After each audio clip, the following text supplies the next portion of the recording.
নির্বাচনে প্রচারে ঝড় তুললেন বসিরহাটের বিজেপি প্রার্থী সন্দেশখালীর প্রতিবাদী মুখ রেখা পাত্র। দলীয় কর্মী সমর্থকদের সঙ্গে নিয়ে বাড়ি বাড়ি প্রচার সারলেন রেখা। বসিরহাটের ৮ নম্বর ওয়ার্ডে ভোটের প্রচারের আগে তিনি একটু অসুস্থ হয়ে পড়েন, তবে তড়িঘড়ি ডাক্তার দেখিয়ে আবারও প্রচারে নেমে পড়লেন। তবে তিনি জানান তেমন কিছু সমস্যা হয়নি। বিজেপির প্রার্থী হিসেবে নাম ঘোষণার পর থেকেই প্রচারে ঝাঁপিয়ে পড়েছেন সন্দেশখালীর প্রতিবাদী মুখ রেখা পাত্র। কলকাতায় থাকলেও নিয়মিত বসিরহাটে যাচ্ছেন তিনি, জনসংযোগ করছেন, সভা মিছিলের পাশাপাশি বাড়ি বাড়ি গিয়ে সকলের পাশে থাকার আশ্বাস দিচ্ছেন তিনি। স্বাভাবিকভাবে শুক্রবারও দিনভর সন্দেশখালীতে একাধিক কর্মসূচি ছিল তার। তবে দিনে বসিরহাট লোকসভা কেন্দ্রের বিজেপির কনভেনার বিকাশ সিং জয়ের ব্যাপারে একেবারে 100% আশাবাদী বলে মন্তব্য করেন। কোনো অসুস্থ না, এমনি একটু ঠান্ডা গরমে ঘাম বসে একটু ঠান্ডা লেগেছিল, কাশি হচ্ছিল, ওই জন্য একটু ডাক্তার কাছে দেখিয়ে আসলাম একটু, এই ছাড়া কিছু নয়। 1 ঘন্টা তো লেট হয়েছে, সারাদিন আছি, এখনো তো আমার জনগণের পাশে আমি আছি। ওনারা যেভাবে আমার পাশে আছে, ওনাদের ছেড়ে কোথায় যাবো, ওনাদের পাশে আছি আমি। এই রেখা পাত্র পেছন দিকে হাঁটবে না, সামনে চলছে, সামনেই চলবে। প্রচন্ড সাড়া পাচ্ছি, যেভাবে আমার বসিরহাট পুরো লোকসভার মা বোনেরা যেভাবে আমার সাথে আছে, তো আমি সত্যি আমি ভাবতে পারছি না যে এনারা যেভাবে আমার পাশে আছে, তো আমি এতে জেতা ছাড়া কিছুই দেখতে পাচ্ছি না। এখানে হারার লক্ষণ একদমই নেই।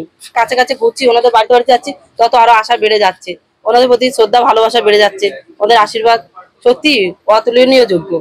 এরকম লোক কত বইবে, কত গেছে আমাদের ওর, এর থেকে মানুষ শেখ শাহজাহানের মতো দুর্নীতিগ্রস্ত মানুষদের অত্যাচার কত সহ্য করে আসলাম, আর এ তো সামান্য মা বোনের পাশে দাঁড়ানোর জন্য লড়াই, এ আমরা বের করে দেবো। এরকম দেখুন, ওনারা চাইছে যেভাবে আমাদের সম্মানের দিকটাও দেখছেন, তারপরে ওনাদের আজ যে 2011 থেকে যেভাবে টিএমসিরা যেভাবে অত্যাচার করে আসছে, যেভাবে ওদের সাথে কথা দিয়ে কথা রাখছে না, ওনাদের কাছ থেকে যেমন জমি কেড়ে নিচ্ছে, এই নদীর বাঁধ, এই আমাদের রেল লাইন, এই যে হাসনাবাদ অব্দি এসে থেমে গেছে, সেটা লেবুখালী অব্দি যাওয়ার কথা ছিল, এখনো অব্দি হয়নি। সেসব টাকাগুলো তো টিএমসির চোরেরা খেয়েই নিয়েছে।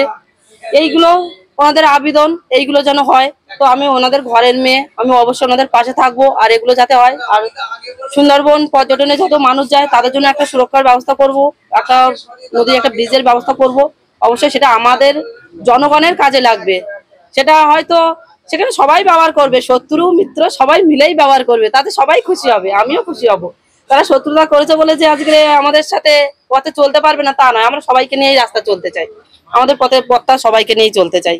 যেখানেই প্রচারে যাচ্ছে রেখা পাত্র, সেখানেই কিন্তু হাজার হাজার মানুষ জমায়েত হচ্ছে। আমরা কর্মী সম্মেলনে, যেখানে আমাদের আগে আমরা যখন গতবারে আমরা লোকসভা নির্বাচনে কর্মী সম্মেলনে, সেখানে আমাদের 50% আমাদের কর্মীরা কার্যকর্তারা হাজির হতো না, আর এবারে আমরা 100% কার্যকর্তা সহ পুরনো কার্যকর্তারাও সেখানে কিন্তু উপস্থিত হচ্ছে।